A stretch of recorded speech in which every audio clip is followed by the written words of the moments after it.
აღნიშნავ იმას, რომ თვითონ გლობალიზაცია ხო სიტყვა გლობუს ზოგადად საკაცობრიო სოფლიოს მოცვას გულისხმობს და ამ კუთხით თუ შევხედათ ქრისტიანობაც, რომელიც მთელი კაცობრიობა გააქრისტიანა, ესეც გლობალიზაციის პროცესი იყო იმ დროინდელი, თუმცა მე იგივე დაპყრობები ბატონო ვაჟემაც ბრძანა, თუნდაც მაკედონელის, თუნდაც იმისი ხო ძალიან ბევრი ვიცი, ჩვენც არაერთ იმას გადაუულია ჩვენ თავზე, მაგრამ აქვე აღნიშნავ, რომ აი ილიას სიტყვებს, სულ წმინდა ილიას მართლის სიტყვებს, რომ იყო ქართველი, ნიშნავს, რომ ავტომატურად იყო მართლმადიდებელი. ეს აი თითქოს გენეტიკის დონეზე დებს ქართველში საუკუნეების განმავლობაში აი ჩამოდუღავდა აი იგივე საბჭოთა კავშირის დროს ახლა ჩვენთან დღესაც არის ეს ტრადიცია რომ აღდგომის მეორე დღეს გადის ხალხი საფლავზე თუმცა არ უნდა გასულიყვნენ შემდეგი სამშაბათი არის მიცვალებულების დღე მაგრამ იგივე ის ხელისუფლება იმ დროინდელი რთავდა ამის ნებას იმიტომ რომ იცოდა ქართველის დამოკიდებულება ეკლესიის და ქრისტიანობის მიმართ ის კულტურულ ზნეობრივი ფასეულობები სამწუხაროდ რომელი ქრისტიანობისთვისაც ჩვენ მივილტვავდით ევროპისკენ ხო ჯერ საბა ჩავიდა სულხან საბა მერე რამდენი ხანი ახვეწეს და მოსთხოვეს კათოლიკეობა და აქ რო ჩამოვიდა ძალიან ცუდად მოექცენ ამ ყველაფრის გამო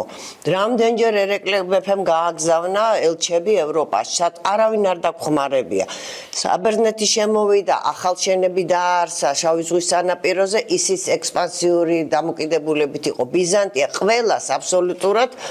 მათ შორის არ მოვერიდებით თქვას რუსეთსაც ყველას თავისი ინტერესი აქვს აი ბატონ ჭაბუა რომელიც ძალიან ახლო იყო ჩვენ ოჯახთან სულ დიძახდა რომ ჩვენ ობოლიერი ვართო მართლაც ესეა და ილიას თმის არ იყოს ჭავჭავადის რომ ჩვენი თავი ჩვენადე უნდა გვეყუდნეს აი უფრო გვეყუდნოდა მართლა აი იმ დროს როცა განათლება ყვაოდა ფილმები გამოდიოდა გადასარევი სპექტაკლები დღეს რო შეხედოთ თქვენ დღევანდელ ისე ფილმს ვეღარ იღებენ ნორმალურს სიმღერას ვეღარ წერენ ყველაფერი არის რემიქსი იმიტომ რომ ძველის ის რაღაცა სულიერი რაც იყო ხო ადამიანის ჩადებული ის უნდა გამოიტანო გარეთ და იმ განათლების სისტემით რაც დღეს არის ყოველთვის გავიმეორებ არაფრით არ შეიძლება ბავშვებმა არაფერი არ იციან როდესაც შენ ქონდა მესამე მეოთხე საუკუნეში ჩვენ წადაღწევდა კოლხეთის აკადემია, გელათის აკადემია, იყალთოს აკადემია, არასოდეს ჩვენ ეკლესიას არ ქონია ინკვიზიცია და განათლების გამო კოცონზე დაწვა რაც ხდებოდა დასავლეთში. და იმ ღირებულებებს რაც ჩვენთვის მისაღები იყო და რითვისაც მოგწონდა ჩვენ ის ევროპული კულტურა, ხო კულტურად მოგწონდა, რაღაცები ეხაც მოგწონს შეიძლება, მაგრამ ის რასაც ისინი გვთავაზობენ, აი მორალის თვალსაზრისით, ხო ეს არის აბსოლუტურად მიუღებელი იგივე ქრისტიანული მორალის კუთხით, იმიტომ რომ არ შეიძლება შენ კანონში ჩაგიდეს, მერე ის ათიმცნება, რასაც კანონის ჯიდა, ხო ეს რა იყო? იმას გასწავლიდან რომ ოჯახის პატივისცემას, უფროსის პატივისცემას, ქალის პატივისცემას, ბავშვი თევდორე ყდელზე რო იზრდებოდა, ცოტნე დადიანის მეგობრობაზე, დემეტრე თავდადებულზე, ხო იმ ადამიანს мотиваცია ჰქონდა მერე სამშობლოს სიყვარული და ეს ყველაფერი ქრისტიანული მორალიდან მოდიოდა და დაიკარგა ეს ყველაფერი დღეს თავისუფლება, იგივე ჩემი სტუდენტებიც იძახენ და რაში გამოიხატება ეს თავისუფლება, რომ დალეწო დაამტრიო და გაიმეტო ადამიანი დასაწვავად. ეს არ არის მე ხა ამ შემთხვევაში ხელისუფლების პოზიციას არ ვიცა მიუღებელია ეს ყველაფერი ჩემთვის და თუნდაც ის რომ იგივე სერაფიმ საროველი და დედამატრონაც მოიაზრება საქართველოს მცველად ეს ძალიან ბევრს ნიშნავს მე ვფიქრობ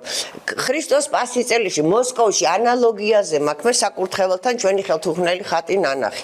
ჩემს გვერდზე სადაც მოსკოვში რაღაცა პერიოდი ცხოვრობდი ეკლესია იყო სადაც თამარ მეფის ხატი მაქვს ნანახი ილია ჭავჭავაძის ხატი მაქვს ნანახი და სანთელს ვანთებდი და ის პერიოდი იყო რომ მარხვა აღდგომის ემთხვეოდა და ენდრო მქონდა ჩატანილი და როგორი გახარებული იყო ის მესანთლე რომ იმიტომ იმათ არა აქვთ ეს და ეს რო ჩაუტანე და ამიტომ ვფიქრობ როგორც ჰანტინგტონი წერდა თავის დროზე ფუკუიამას საწინააღმდეგოდ ხო რომ მოვა დრო რომ კულტურათა შორის სწავა ბრძოლები ჩვენი ის რა არის ხა უკმაყოფილების მიზეზი ხო რომ დასავლეთის კულტურისთვის მისაღებია ეს იგივე ერთსქესიანთა ქორწინება ეს რაღაცა LGBT-ისა და ჩვენ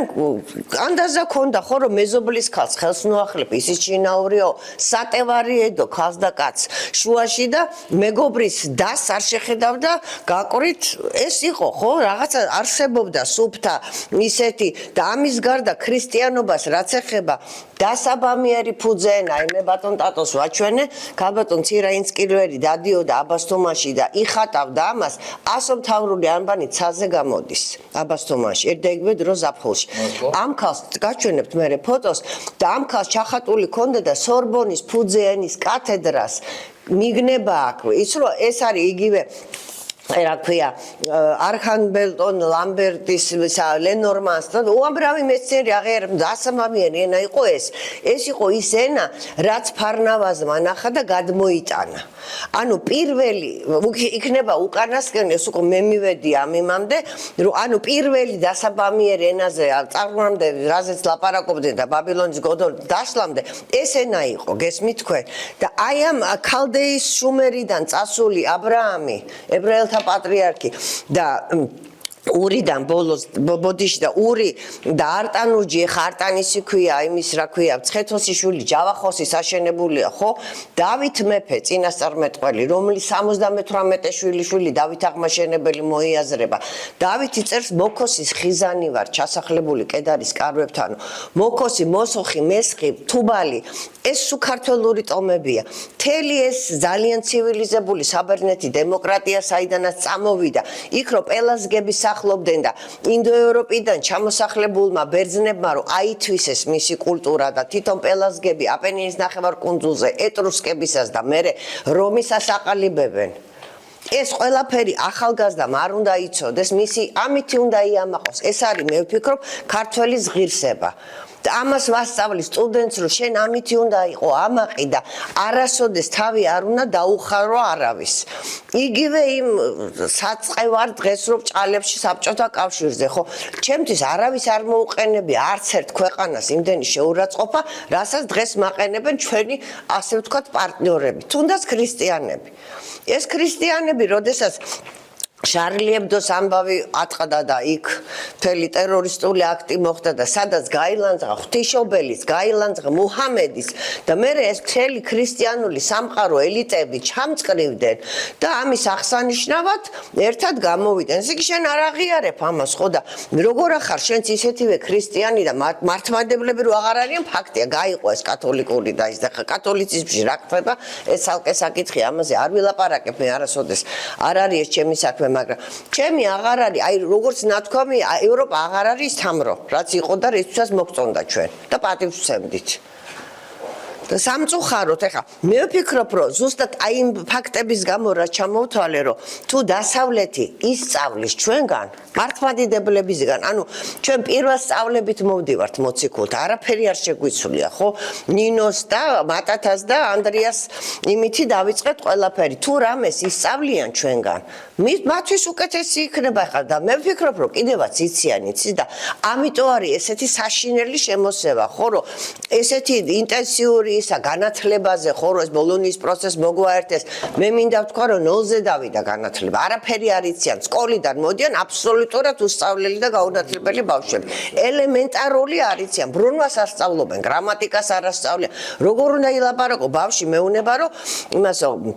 მიქელანჯელო დავინჩმაო ეს დახატაო და ჯერ მეოთხარი გრამატიკა ნუ იცით რა არ სწავლობდო არ ყვებიან სკოლაში ლექს არ სწავლობენ სასეპიროთ იმიტომ რომ ის ბავშვი რომელიც ვესწავლობს შეიძლება დაიჩაგროს